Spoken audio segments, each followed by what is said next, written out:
In this video, we're going to show you how to set up Node Exporter to work with Prometheus. We also have another video showing how the full stack of monitoring components is set up all in one video. Check the link in the description or the playlist if you want to see that video. Let's set up Node Exporter for Prometheus. So we have Prometheus set up already, and we are going to set up a Node Exporter on two of our nodes. So we have two tabs here. We have an application server, app1, and we have mon1, which is where Prometheus is already installed. So we're going to go ahead and install Node Exporter first on mon1 so we can monitor the host that Prometheus is on, monitor node information for the host that Prometheus is installed on. But we're also going to install it on app1 so we can kind of demonstrate how you would install it on a separate host too, just basically just to give you a complete idea of how it's done. So before we do anything else, I'd like to show you this URL where you can just check the latest version for Node Exporter. So we're going to paste this in here, Node Exporter releases, and usually you're going to want to expand all 23 assets, and you'll search, for example, Linux AMD. That's the version I want. You can right-click this, copy the link address if you don't have it. Newest version here is 1.11.1. So that's the version. But if you, I actually already have that URL saved, so I'm going to go with the one that I have saved currently. So before we use that, I'm going to go ahead and create a service user for Node Exporter. So a completely separate service user from the Prometheus user. So I'm going to go ahead and do this on, I'm going to go through the process on this host on mon1 first, where we already have Prometheus. And then I'm going to go over to app1 and install it there too. That way we can just see what it looks like having two hosts set up. So I'm going to do this one a little slower, and then I'm going to go do the other one a little bit faster. Otherwise, if I'm jumping back and forth, it's going to be a little bit confusing for a lot of people watching this. So step one, we're going to add that service account. So basically user add Node Exporter. Then we are going to cd into our temp directory. And we're going to use the wget command to pull down that package that we were looking at just a little bit ago at that URL. So we're going to paste this in here, wget, and there is the tar.gz file we're going to pull down from GitHub. That's what we were looking at in the browser just before. We just want to make sure, whoops, all right, I just downloaded accidentally by clicking on it. Anyways, yeah, you just want to make sure this version is the version you want. So we're going to download that. Comes down pretty quickly because it's a relatively small file. So we're going to go ahead and unpack this. So tar xvf on that tar.gz file. Notice there's only one thing in here, Node Exporter. These other things are just text files, notice and license. So we are going to go ahead and cd into the Node Exporter directory that we just unpacked, and then we're going to copy that over to user local bin. So it's just a standard location to install it to, and it's going to make sure that the binary is on the path. So we're going to copy the Node Exporter binary to user local bin, copy that over there, and we're good. Now we're going to chown it to the Node Exporter service account user. So we're going to chown Node Exporter like that. Now we're going to create our systemd service. So we're going to edit the unit file for our systemd service. Sudo vi etc systemd system node exporter.service. So we're going to go ahead and edit this, and I'm going to go ahead and paste this in just like this. Now basically this is just calling the Node Exporter binary. Pretty much the most simple thing, no parameters or anything, and we have the user that we just created and all the other standard stuff. So let's go ahead and save that, and then we're going to go ahead and do a daemon reload to reload the contents of the unit file into systemd, so systemd will be aware of it. So there we go, our changes are loaded in there. Now we're going to enable Node Exporter right there, so got it enabled, and now we're going to start it up. There we go. It is started up. Let's just check the status just to make sure. There we go. It's running. Now we can go to I'm going to paste in a URL here. You notice we have Prometheus over here on port 9090. Let's open a new tab and let's just paste this in here. Now this is on Mon1, so the same host. So Mon1, now if you're setting this up and you only have an IP address, type in your IP address. If you have a host name, type your host name in here. My host name is Mon1, so that's what I'm using, Mon1 at port 9100. So that's where you want to go to, and we're going to go to metrics just to get the metrics from this so you can verify that it is working. And there you go. These are all the metrics that would be scraped by Prometheus, which we'll get to in a little bit. So if you just go here, this is going to show you node exporter, and there are a few things you can click on. I said just download something. Anyways, this is not, you normally wouldn't bother looking at this. You would normally just go straight to metrics, which is what we had before. This is all just text stuff, but this is text in a format that's easily scrapable and parsable by Prometheus. So before we actually go ahead and add this into Prometheus, we're going to go ahead and add our other host. So we're going to set that one up. We're going to do the same process, but I'm going to try to go through it a little bit more quickly. So we've got it installed on Mon1. Let's install it on App1. Let's try to do it a little bit more quickly. So we're going to cd to temp and pull down the file. It's coming down pretty quick. So we're going to untar it, jump in the directory, and we are going to copy over and chown the file. Whoops, I did not create the service account, so I'm going a little bit too fast and not paying attention. So create the service account first before anything else, and then we're going to be able to chown it. There we go, chowned our file. Now we are going to create our unit file like we just did on Mon1. So we're going to create our unit file on App1. We are going to edit this and paste in our changes. There we go. Same exact thing as on Mon1. And now we're going to do the daemon reload. I'm going to try to do these, paste these all in one shot. So daemon reload, enable, start, and status. There we go. All commands pasted in there, and the status shows that it's working. Let's run status one more time. You can see it is up, it is active running, enabled, and no errors in the logs. So we're good there. So we've got node exporter on App1. So let's just check the URL for this just to verify, just to be thorough. So we've got it on Mon1. Let's just verify that it is on App1. And there we go, same exact output for App1 as on Mon1. So we've got node exporter running on two nodes. We have it installed on Mon1 and on App1. And Prometheus itself is installed on Mon1. So we've verified that. Now we're going to go ahead and add this to Prometheus. So we're going to jump over here and we're going to jump over to our tab on our host Mon1. Because that's where Prometheus is running, and we're going to edit our Prometheus configuration file. So sudo vi etc prometheus.yaml. We're going to edit this file, and we're going to look for scrape configs. There's going to be a section in here that says scrape configs. It's not too big of a config file. So right down here we see scrape configs, and we see jobs that are defined. So this one job we have is Prometheus. That's how it scrapes itself, the static configs, and it has a target of itself. So we're going to add a new job to this. So this is YAML, so the spaces matter. White space and your tabs and your indentation is what matters, and that's an easy way you can kind of mess this up.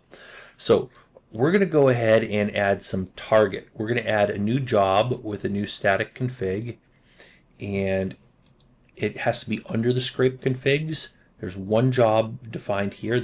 All this stuff here defines one job, and we're going to add another job to this. So we're going to paste it in there. So this is one job, and this is the other job that we're creating. So this job is the node job, and it's going to be responsible for scraping our nodes. It's going to be responsible for connecting to both of these nodes. Now these are placeholder. Some of these are placeholder. So you could use the local host if you want. That's what we're going to do. And you could use IP addresses like this if you want. So this is configured to scrape 4 nodes. We don't have 4 nodes. So I'm going to go ahead and delete this one and this one. That's a placeholder. Now localhost, we could say mon1 if we wanted to, because we're going to scrape mon1 and app1. But since mon1 happens to be on the same host anyways, we can just call it localhost if we want. So we could call it localhost or we could call it mon1. It's the same host as Prometheus is running on, so those are basically the same thing. But this is our new job in Prometheus. So let's go ahead and save this. And now let's go ahead and restart Prometheus. So systemctl restart Prometheus. There we go. Prometheus is restarted. Now we're going to verify this. We're going to go to, let's see, what do we want to take a look at? We're going to go to Prometheus. We already have Prometheus. We're going to go to targets. So like this, targets. And you're going to see you have two nodes. So these are basically all our targets. You have the Prometheus job that we had already defined in there for this endpoint. And then you have the node job that we just defined for both of these endpoints. You have the localhost endpoint and the app endpoint, the app1 endpoint. And notice the URL it's reaching is 9100 metrics. 9100 metrics. Those are the two pages here. See the metrics pages that have all these stats in text format. Those are the pages that we're reaching. Those are the endpoints that Prometheus is hitting and scraping to grab statistics from. So let's run a few queries just to kind of verify that we're getting data and that we can actually query things to kind of just demo things out. So I'm going to click on the query thing here in Prometheus, and let's paste in a quick query to check CPU usage per instance averaged across cores. So we're going to paste this in, and we're not teaching you PromQL or Prometheus queries. We're just demoing these really quick, so don't worry too much about the syntax here. This video is not about teaching you the syntax for this query language. That's a whole other separate thing for a separate video. So right here, you can say 100 minus average instance rate, node CPU seconds total, mode equals idle, 5 minutes times 100. Anyway. Let's execute this, and you can see here we are getting we're basically getting a CPU percentage per instance averaged across cores. So you have your two instances. We have localhost and app1, and you are getting your CPU usage percentage for each of them. So they're close, but they're off a little bit. You can tell that they're unique for each of those hosts, but they're pretty close. So you can execute it again. You're going to get a different number. Execute it again. You see every time you execute it, it pulls in the latest number that it has. You can click on graph here and you can see it's starting to graph. Mostly this graph is empty, but you can see on the right here it's starting to graph, but we just started recording these values, so most of it you don't see anything yet. So let's try some other queries. Now there isn't much data here yet. If we left this running for a while, you would see this going up and down and stuff, and you would actually see a real graph with a pattern. You can actually change this to be the last 5 minutes, and you can see there's two lines there. They're just really close to each other, but there is two. They look like one line. Anyway, you can do the last minute, the last 5 minutes, or whatever else you want to do. There's just not a lot of data here yet. But there you go. Doesn't mean much if you say 30 minutes, but let's try another query. We're going to query... So that was CPU usage. Let's try memory. Execute this. So memory. And those are the values we have for memory. Let's check a graph for that. The graph is a little bit more interesting for, I should set this to 5 minutes. Okay, there you go. We've been up less than a little over 5 minutes, but this is our graph for memory usage for the system. Let's check storage. Storage should be the least interesting because it's not growing much at all. But let's paste in a query for storage, and I've got some extra data. Paste it in there. Okay, there we go. This is our query for storage. There you go. It's not too interesting. It shows some file systems. They're not growing a whole lot because we're not writing a ton of data to disk. You can hit table and see the stats for each host. There you go. Now we can check network rate or network received bytes per second. This one hopefully is a little bit more interesting, maybe. There they are. You can hit this, and they're going up over time. So I think they're going to be a straight trending graph. Yeah. Well, yeah, you got some jagged up and down, and other than that, they're mostly just trending in one direction. the number of, basically the number of bytes received over the network, right? So it's going to go up. I don't know why it's going down here. Anyways, unless I misunderstand what that metric is. Anyways, there are more things you can collect, so we can modify these. So we've demoed how how to set up Node Exporter and how to add it to Prometheus, but there are a few more things you can collect with this. So we're going to go ahead and enable metrics for systemd services, and we're going to also enable aggregate process statistics, not per process details, but per process state, etc. So you can say like how many processes are running in a certain state, but you can't check the memory per process. So we're going to add another. We're going to collect some more. We're going to configure a Node Exporter to collect some more information. So let's start on this host. We're going to do both of these. So we are going to go ahead and edit our Node Exporter service file right here. So we're not editing the config file. We're going to edit the service file itself, the systemd service file. So we're going to edit this, and we're going to add some more. See how we have exec start right here? Well, we're going to go ahead and replace that with an alternate command that has a couple parameters. So instead of this exec start Node Exporter, we're going to have a similar command, but it passes collector systemd and collector processes. So we're going to be collecting more information for those, right? So we're going to save that. We're going to do daemon reload, and we are going to restart Node Exporter. Now let's just do the same thing here really quick. So edit this guy, copy it, paste it in here, delete this, save it, daemon reload, and whoops, I pasted in some extra stuff that I don't need there. You know, I should cleanly try to copy this again, paste it in there. Let's restart it, because I'm copy pasting these from a markdown file that I have off screen. So I'm copying some extra stuff there, and that did not work out. So there we go. Now we have restarted Node Exporter here. We're going to do another Prometheus query. So I'm going to jump back over to Prometheus in a sec. All right, right here. So let's jump over to table and just run another Prometheus query. And we are going to do a Prometheus query for node systemd units, state equals active, inactive, or failed. So we're going to see which units are in each of those states. So let's execute it. And there we go. You can see how many active, failed, or inactive. Same deal for each of our hosts, for localhost and for app1. And you can see the stats right here. If you execute this in again, you can keep executing it. You're not seeing any changes because those numbers don't change very much unless something's going on. This is great for checking a known status or an expected status, but this particular query doesn't create a lot of changes, so the graphs are going to be just straight lines. They're going to be pretty boring. So yeah, there you go. That is how to set up Node Exporter and a few extra bonus items that you can configure for Node Exporter. That's basically how you set up Node Exporter and how you add it to Prometheus.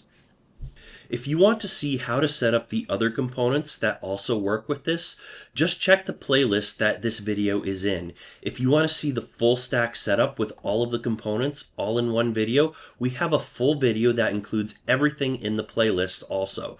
Also, check the link in the description for the other videos. If you want to find the playlist or that full video, just check the link in the description.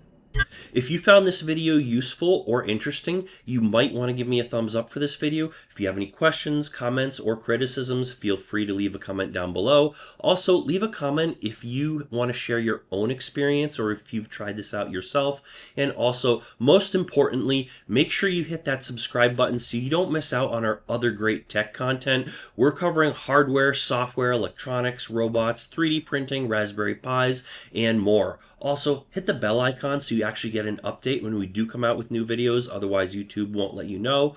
Also, that is pretty much it for today. So, as always, thanks for watching, and we'll see you guys on that next video.